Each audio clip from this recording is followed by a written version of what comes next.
Welcome to your study part once again. I'm sure all the classes we've been having together has been wonderful and fun for you.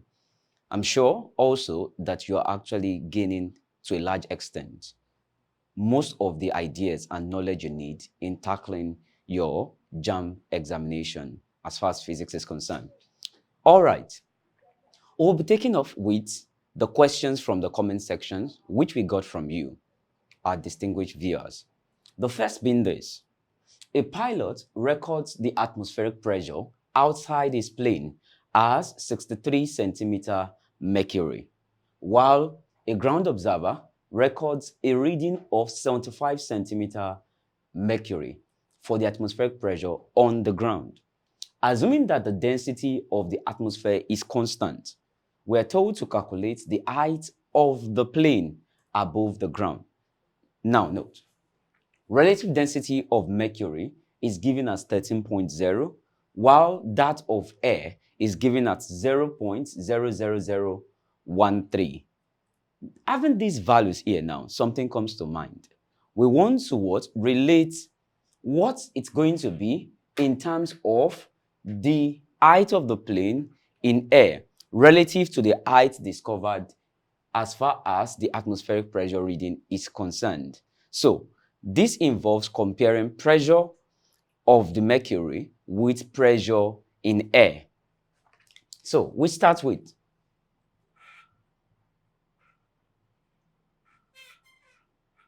remember that anytime you are doing pressure comparison, would always pick the formula for pressure as being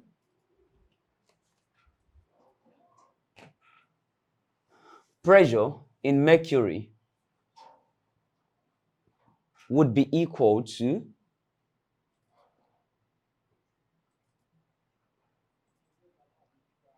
density rho GH, density, gravity, and height. And this would be pressure in air. This will be in relation to the pressure in air. Now, you observe something. They gave us the change in pressure as far as the mercury is concerned, the atmospheric pressure measured in centimeter mercury. Now, I'm sure you are familiar with the fact that we either measure pressure using Pascal, or we're measuring in atmosphere, or we're measuring with respect to millimeter mercury or centimeter mercury as converted here. So, as such, we're going to have that the pressure equivalence, which was gotten as 75 minus 63 on this side, would be equal to the rho GH of air on this side. Since we are trying to determine the height of the plane above the ground, that is in relation to air. Now, we know the value of G as being 10. Now, putting in our values here, we are going to have that this is such that pressure in mercury, P mercury over here, is equal to this. So putting 75 minus 63 here should be equal to rho GH. But come to terms with the fact that something was mentioned. Two things. The relative density of mercury was given, while also that of air is also given. And you were told that we should assume that the density of the atmosphere is constant. So in terms of being given the relative density of these two medium, we are taking the relative density of air subject to mercury. I come again. There's no way for you to put in the value of the relative density on this side here now. Why? You were given the pressure value equivalence on this side for mercury as being this side. So what you have to tamper with would be this side balancing out, such that we have that density is not presented to us in the question. You are not giving mercury the density value directly. So as such, we are doing a comparative evaluation of the relative density of air subject to that of mercury. As such, we are going to be having relative density of air divided by relative density of mercury. on this side, multiplied by g value being acceleration due to gravity, which is here, and the height which we are looking for. So as such, we easily say that this part here should give us 12 as the value, here being 0.00013 divided by 13, multiplied by the value of g being 10, and you have your h here. Cancelling out, we have 0, 1 here. So this should spell out 12 being equal to 0.00001 multiplied by 10 multiplied by h.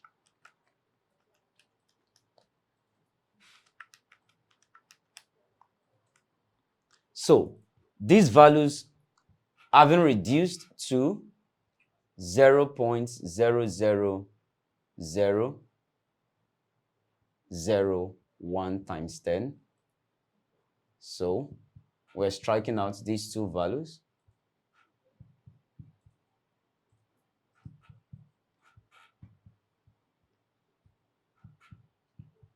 This strikes out this strikes out this. So on this basis, we're going to have 12 divided by the answer. We have 12, 1, 2, 3, 4 equal to h. But this unit value is actually in centimeter. Remember that we're working with centimeter mercury. As such, this value being in centimeter, we're expected to convert our answer into meters because the options provided for you were actually in meters. As such, putting this into retrospect, we have that 100 centimeter should be an equivalent for 1 meter. 120,000 here, centimeter, will be equal to x. Cross multiplying, you should have that x will be equal to 12,000 here divided by 100.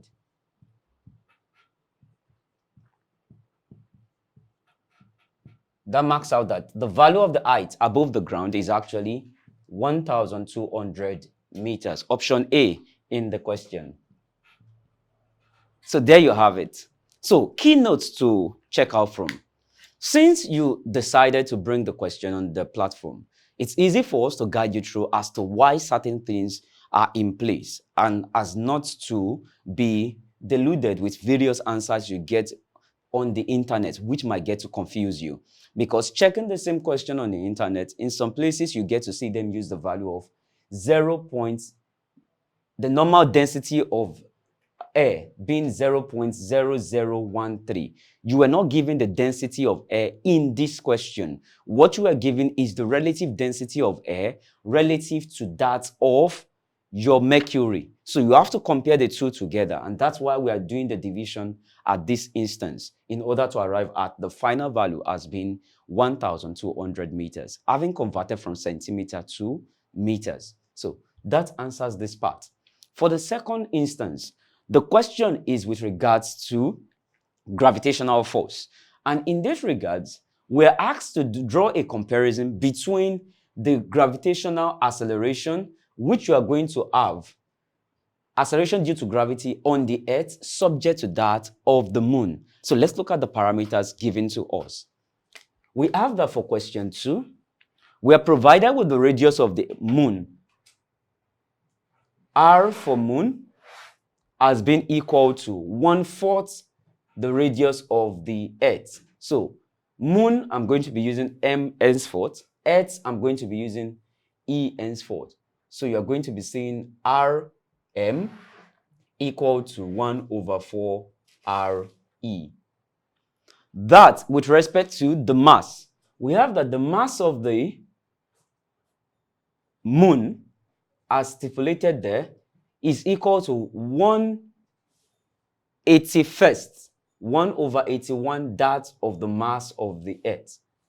Translated to mm being equal to 1/81 mass of the Earth. Having said this, we're given the acceleration due to gravity. G value for the Earth has been equal to 9.8 meters per second. This is acceleration due to gravity of the Earth. We're asked to determine the acceleration due to gravity on the Moon. the acceleration due to gravity on the moon. So, first up, we need to first establish what exactly is the formula for acceleration due to gravity. And here we go. If we are to compare the weight of the Earth, it will be drawing comparison between the fact that what?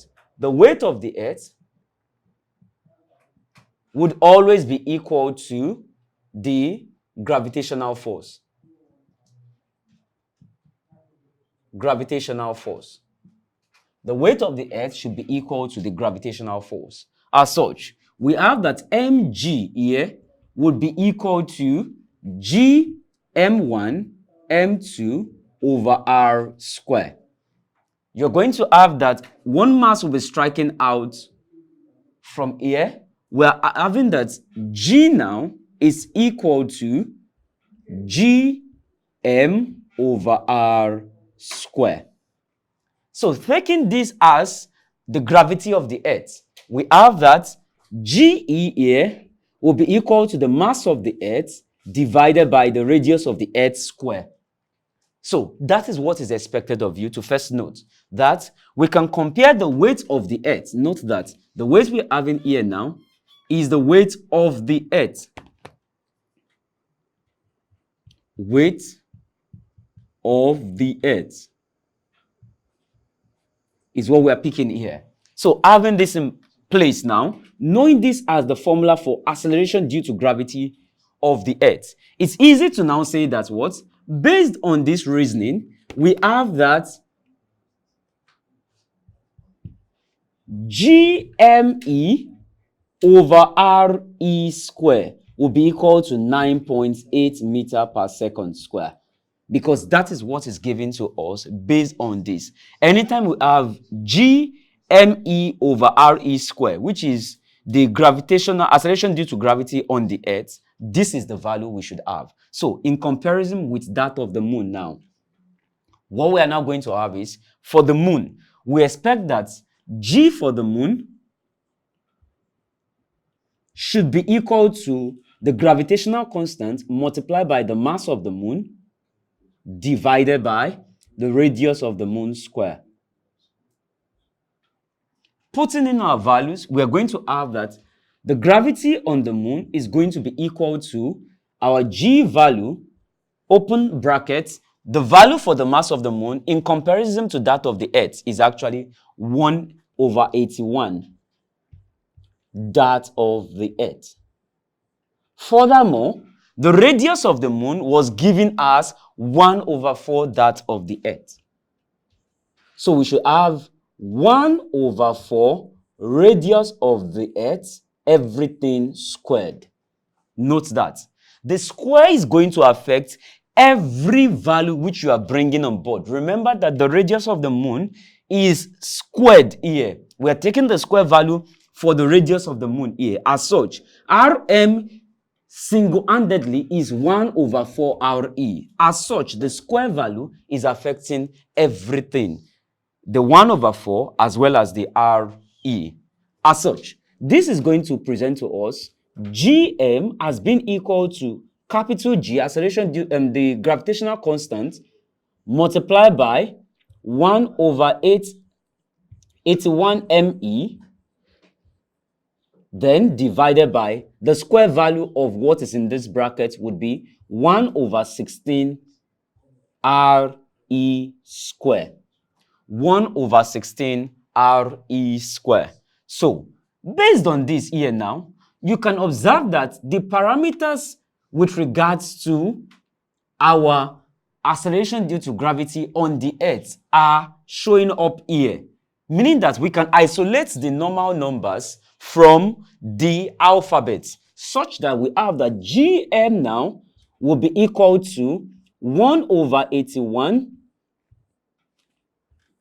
with respect to Gme dividing 1 over 16 Re square. So these values have been isolated. We have a value for Gme over Re square as being what? 9.8. So we can introduce that into the picture of things. So we have that Gm would be equal to 1 over 81 multiplied by 9.8 now, divided by 1 over 16. And picking your mathematics, we know that this is 1 over 81 times 9.8 divided by 1 over 16. There will be a flip over here. We're going to have GM as being equal to 1 over 81 here, multiplied by 9.8 times 16 over 1. So the values here, 9.8 multiplying 16, dividing 81, we're going to have that GM is going to be equal to 1.9358 approximately. GM is 1.94 meter per second square. So there you have the final answer, 1.94 meter per second square. So going over everything we have done, we see that questions like this fall under the what? Elongated section, elongated type of questions, in which you have to what? Understand exactly what the fundamentals of the values are. First up, we were comparing the pressure of mercury with that of air.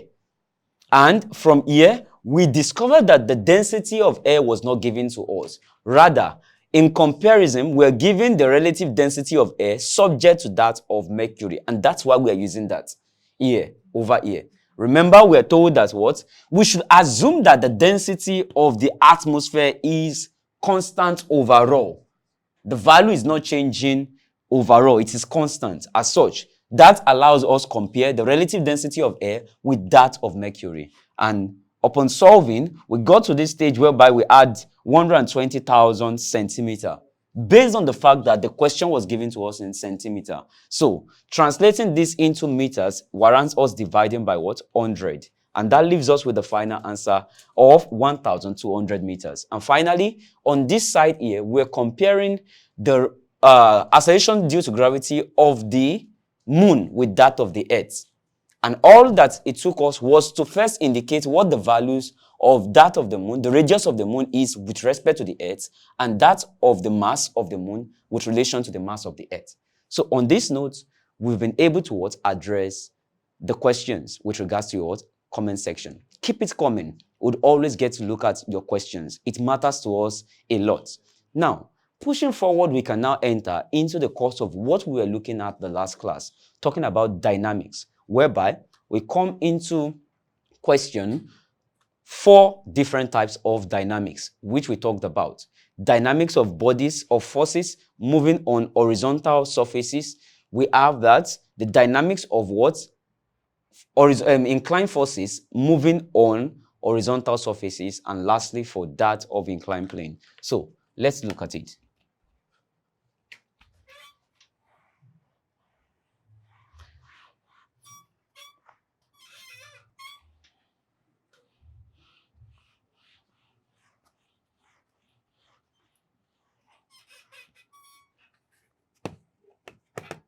So here we go.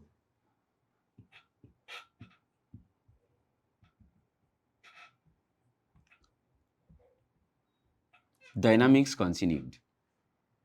Pushing forward, we have been able to establish that out of the 4 dynamics, there's 1/4 dynamic which talks about lifts, upward and downward motion of lifts. We were able to look at that the last class.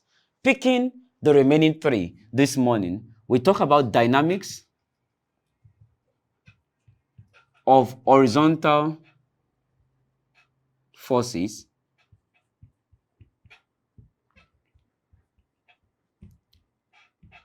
on horizontal ground or horizontal surfaces. With regards to this, Jamb is going to ask you questions with regards to cars moving and with a given force, and we have frictional force opposing the car. When a car is moving on the horizontal ground, it is expected that what? Friction opposes the relative motion of a body of what? Two surfaces in contact. As such, this diagram helps to illustrate what happens whenever a body is moving with a given force.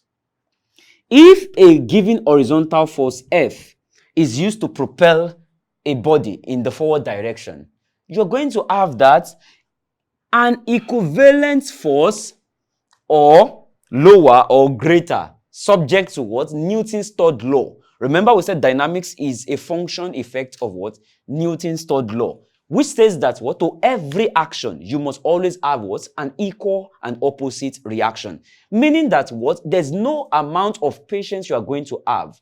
You can't imagine somebody slapping you unprovoked. Note, unprovoked. And all you do back in response is just smiling at the person.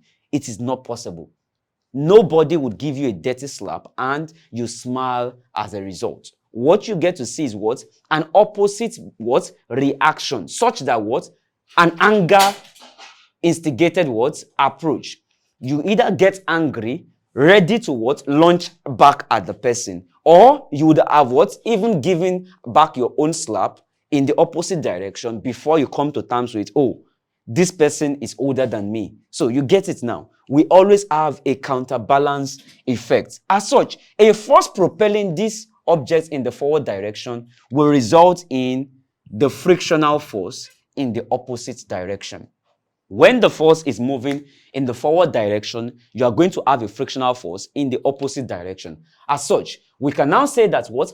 Based on this, according to Newton's second law, note, we establish based on first law that to every action we are having equal and opposite reaction. We're now saying that based